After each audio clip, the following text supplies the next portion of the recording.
Hey, buddy. Hey, how you doing, bud? Universal. I don't think I have much time left. Hey, don't say that. You've had a rough couple of years, but that doesn't mean you're over. I just don't know where it all went wrong. The Boss Baby is a pretty good starting point. Oh, okay. I mean, Trolls was a pretty good indication that you were starting to lose your mind too. I'm surprised nobody tried to stop you. Okay, I get it, thanks. But then again, Turbo was shockingly dumb even for your standards, so I'm surprised. Alright, I get it. Universal, before I go, can you do me one last favor? Of course, DreamWorks. I'll do anything for you. Great.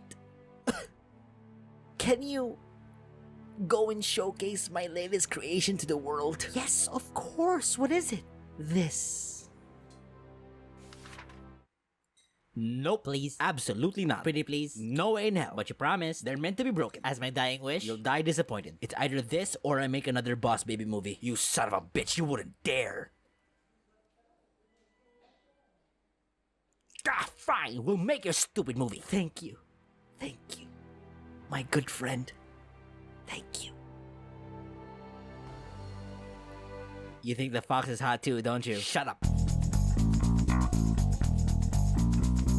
The Bad Guys is DreamWorks' latest animated film that's based on the popular children's book of the same name. It follows a criminal gang of anthropomorphic animals trying to change their evil ways to rebuild their image to the public eye. And that's pretty much the gist of it. It's simply a movie telling us that being bad is wrong, and there's really nothing wrong about that. I mean, it is a kid's film after all. But of course, it's all about the execution rather than the concept for me. And I think it's a bit of a mess. Did I hate the movie? No. Did I love it?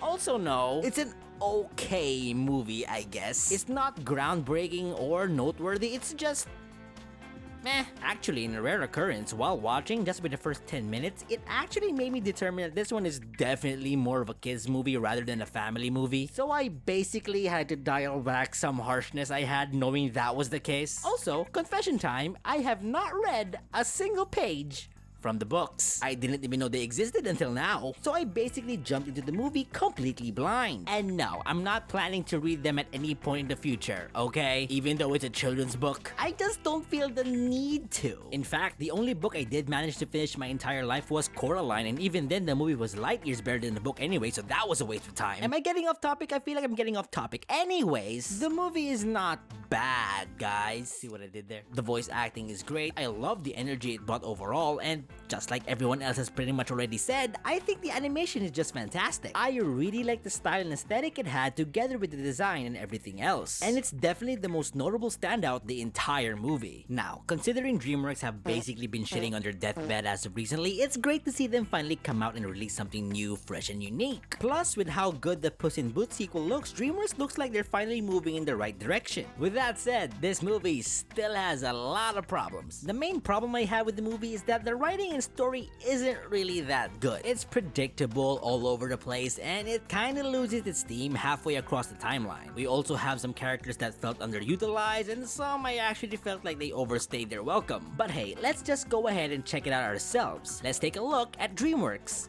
The Bad Guys.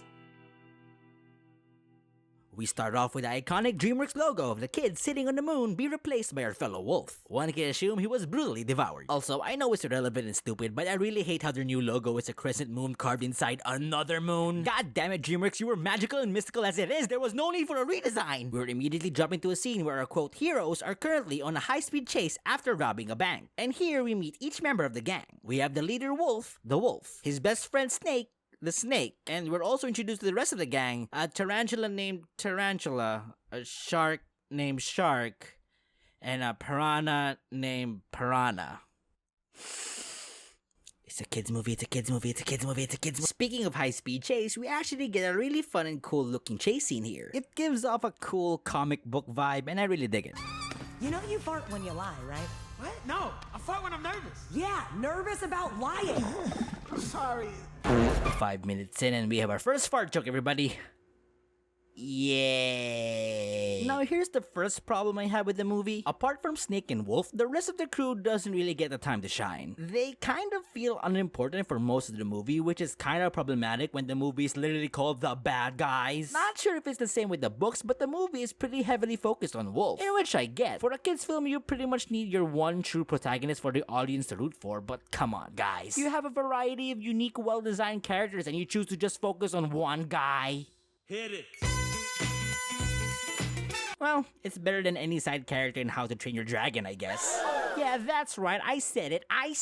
Your favorite franchise just got hit by a stray. What are you gonna do about it, huh? Nothing! Well, anyways, back to the movie, the gang would end up empty-handed. But don't worry though, it doesn't seem to faze the crew as we see them actually thriving off their previous heists. While watching TV, we meet another main character, a governor named Diane.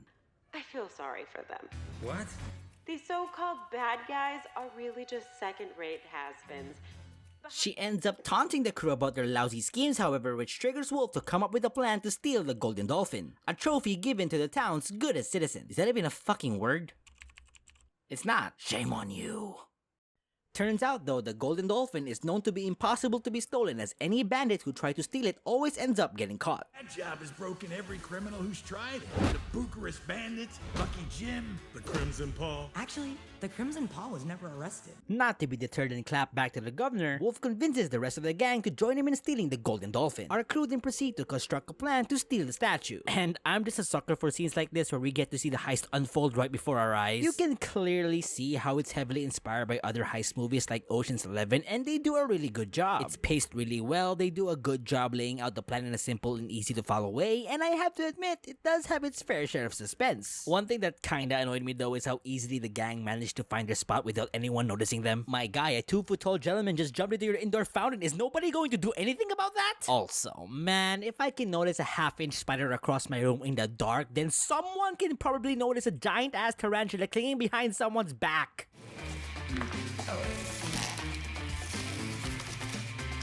What the fuck? During the heist, however, Wolf would inadvertently save an old lady's life. I'm alive, thanks to you. What are you... Oh, Wow, lady, chill. At least buy me dinner first, Jesus. Holy shit! Nah, but apparently after being told that he's a good boy, he would get a feeling of enlightenment. You surprised? Surprise! I will remember you. We now cut to the beginning of the award show. Last year, we faced our biggest test when a meteorite crashed into our dear city. What? Well, that came out of nowhere. Meteorite. Hole. A kidney. What the fuck? Meanwhile, behind the curtains.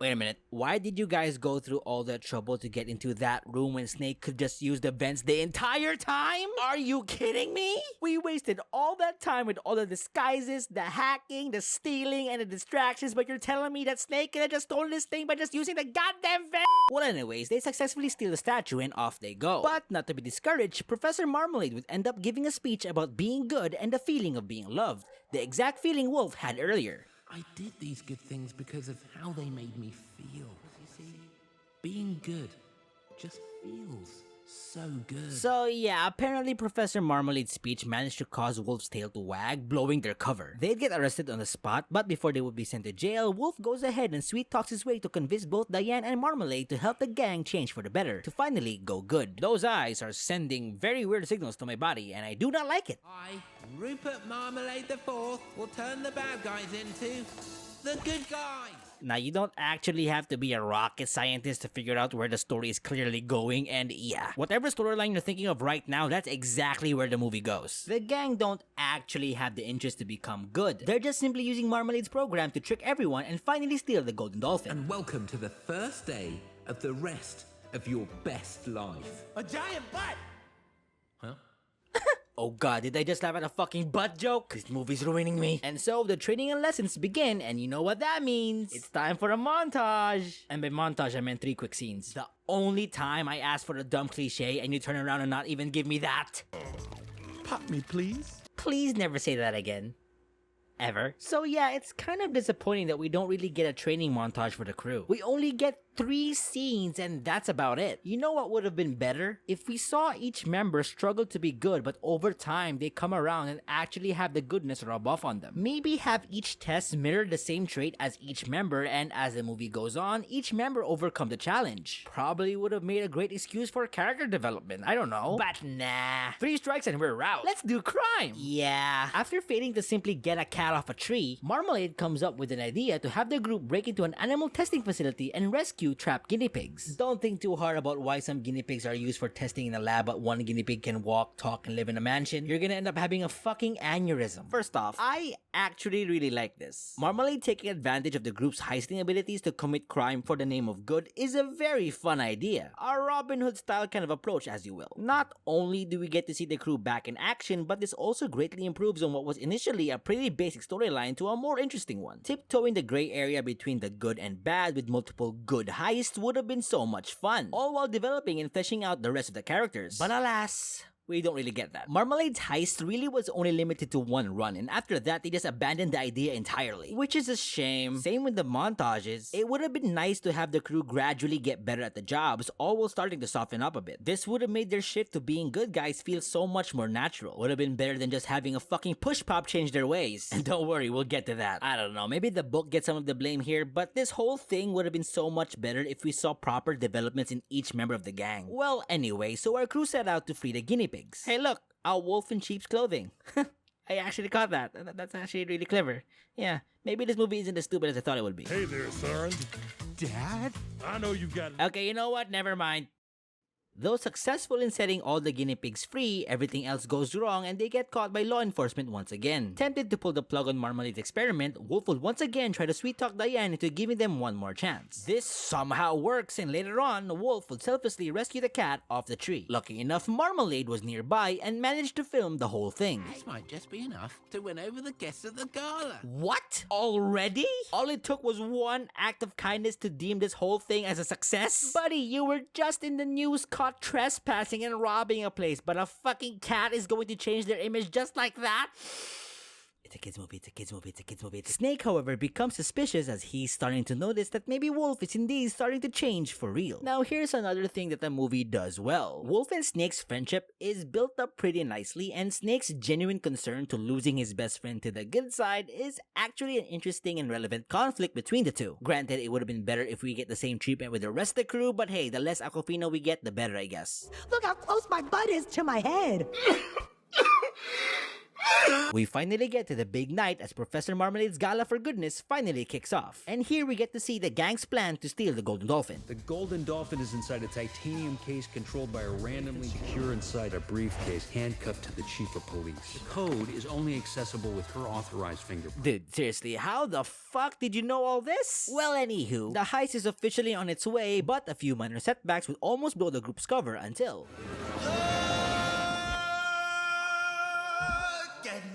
But I have to say, I'm a little disappointed. I was hoping you were gonna ask me to dance. Oh. Now, considering this movie is mainly targeted to kids, I'm not saying this was their intent, but as an adult, I just want to say, I'm not the only one who definitely feels the sexual tension between these two, right? I'm not alone here? Hello? Ah, fuck. Everything finally goes according to plan, but Wolf would have a change of heart last minute and decides not to go through with the heist, betraying the rest of the gang. Goddamn, that's like the 4th time you guys failed the heist. Are you sure you're good at this? But the meteorite would go missing though, and here we encounter the first plot twist. Guys? So you finally get it. What? You stole the meteorite? Yep, that's right. Apparently Marmalade had this all planned out from the start, all in which was a scheme to steal the meteorite. You. It was all you. What are you talking about, Wolf? Now, I don't want to sound like a dick, but Marmalade's plan is fucking stupid. Marmalade's plan started by meeting Wolf by the stairs, disguised as an old lady. But this plan wouldn't make much sense because, 1, there was no indication that Marmalade predicted Wolf would save the old lady. 2, how did Marmalade know Wolf would like to be called a good boy? Up to that meeting, there was no signs of Wolf wanting that. Number 3, the whole reason why the bad guys were stealing the Golden Dolphin in the first place was not because of Marmalade, but because Diane indirectly dared them to do so. So, How did Marmalade know they'd be planning to steal the statue? With that logic, you'd think Diane was a twist villain too, also in cahoots with Marmalade. But no, she's just as clueless as the rest of them. Marmalade's plan hinges on at least one of the bad guys to become good, which is kinda asking for a lot. What if your program fails? That'll mean the crew wouldn't be at the gala, which means you'd have no one to take the fall for, and which means your plan goes down the drain. Honest to God, when I initially watched this movie, I was 100% convinced Diane was working with Marmalade this entire time. I was just waiting for that backstab to happen, and it never happened. Honestly, at this point, the movie just starts throwing these unnecessary twists at us that it kinda starts getting annoying. The Marmalade twist and the snake double cross was enough, guys. I think we got the picture here. Yeah, so shocker, Marmalade's the big bad villain and the crew would be imprisoned in a heavily secured facility. With no means of escape, the crew get into an argument, but then...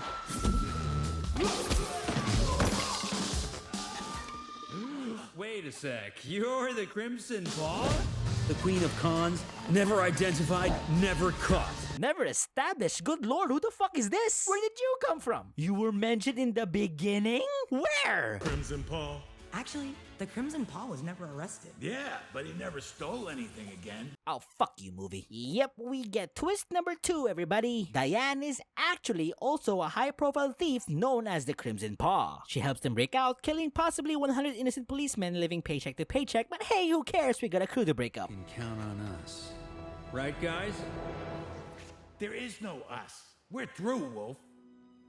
But nothing compares to having the one guy I thought I could trust stab me in the back. That's technically your front. Scientifically, a snake's back is located behind its head, but you know what? You're having an emotional moment, so let's not really talk about that right now. Yeah, so they pretty much kick Wolf out of the group since they no longer trust him, and oh my fucking god, I fucking hate this liar reveal cliche. Okay, technically, it's not really a liar reveal since he didn't really lie about saving the old lady. Not really considered lying when you've never said anything, but the movie still treats it as one. The whole movie grinds to a halt and our heroes just mope around and feel sad when a fucking hairball is about to rule the fucking world. Okay, he's not really planning to rule the world, he just wants to steal the money from his charity, but you get what I'm trying to say. With no other help, Diane and Wolf would go ahead and try to stop Marmalade and his evil plan. Alright, now, halfway across, here's another problem I have with the movie. I know it's a weird thing to be annoyed about, and I apologize in advance, but Diane as the Crimson Paw kinda overstays her welcome for me. I know, she's just as a main character as the rest, but her being there isn't really the issue here. My issue is that the moment we get to meet her as the Crimson Paw, we're shown all these advanced gadgets she uses, and it kinda knocks the movie down a peg. Okay, sure, we can consider that those gadgets help progress the story faster, but I just don't like how at this point the characters are just completely dependent on them. Meanwhile, back in the bad guy's hideout... Here, take it. What did you just do? I was simply making a sacrifice so Shark could be happy. That is the actual definition of being good. And your point is? Is this wagging? No, that's twerking. But don't worry, Pixar did this with their movie, so I guess it's fine now. Why are you wagging your tails? It was only Wolf who did all those good things. You never showed any interest in changing. Fuck it, you had the opportunity to do that earlier, but you chose to leave. And now you're telling me a fucking push prop is what got you to be good? And why the fuck are the three of you wagging? Snake's the one who did the good thing. Oh my god, I'm having a stroke. See what I mean when it would have been better if we got at least a montage of each character trying to do good during Marmalade's experiment so that, you know, this scene would have made much more sense. We cut to Marmalade and we see that his big grand plan is to steal the money he raised from the gala by using guinea pigs. This must have been one crazy book. Oh Jesus, roadkill! Take a long hard look, kids, cause that's the life you're jumping into. Look at it! Look at it! Now at this point until the end, it's basically one big action scene. Diane and Wolf will get caught by Marmalade, and twist number 3, turns out Snake is now in cahoots with Marmalade. But the rest of the gang rescues them, however, and manage to take the power source away. And from here we get one big final chase scene. Our heroes spend the rest of the movie chasing the stolen armored cars in the hopes to reroute the car's destination. Don't know how that plan would work considering the cars are manually controlled, but okay. We need some kind of magnetized cross-circuit interceptor? You mean this? Ooh, Oh, of fucking course. So they manage to successfully reroute the stolen cars back to their initial destination, and off our heroes go to convince Snake to rejoin the group. Marmalade would double-cross Snake, however, throwing him off the helicopter. And that's a dead guinea pig. That's a dead guinea pig. That's someone's pet guinea pig. Now dead. That's a dead guinea pig. That's a dead guinea pig. Oh, that's a dead guinea pig. Our heroes manage to save Snake from falling to his demise, and with Marmalade's plan foiled, the gang turn themselves in hopes to begin their good ways. But before the movie ends, we get one last twist. I'm bad, you're bad. Let's be bad together. You've got yourself a deal. Ah, yes, that makes sense. Hi there, member of the gang I horribly backstabbed and sent to a heavily guarded prison in which you would have been locked up for life. Why, yes, you can totally join me in fulfilling my great big heist. Surely you, a snake, won't betray me. Dun dun dun dun dun dun dun dun dun dun.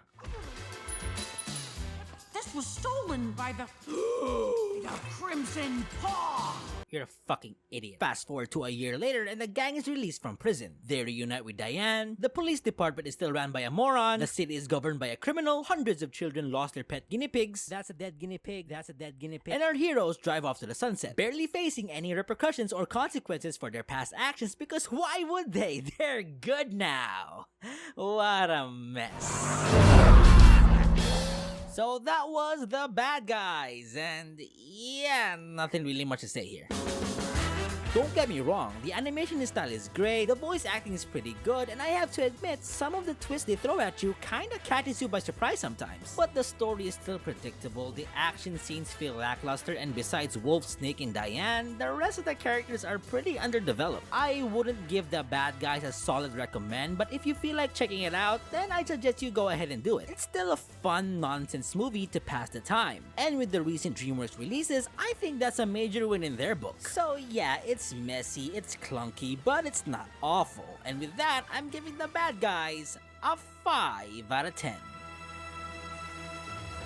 That's today's video. Thanks for watching, and I'll see you all next time. Bye!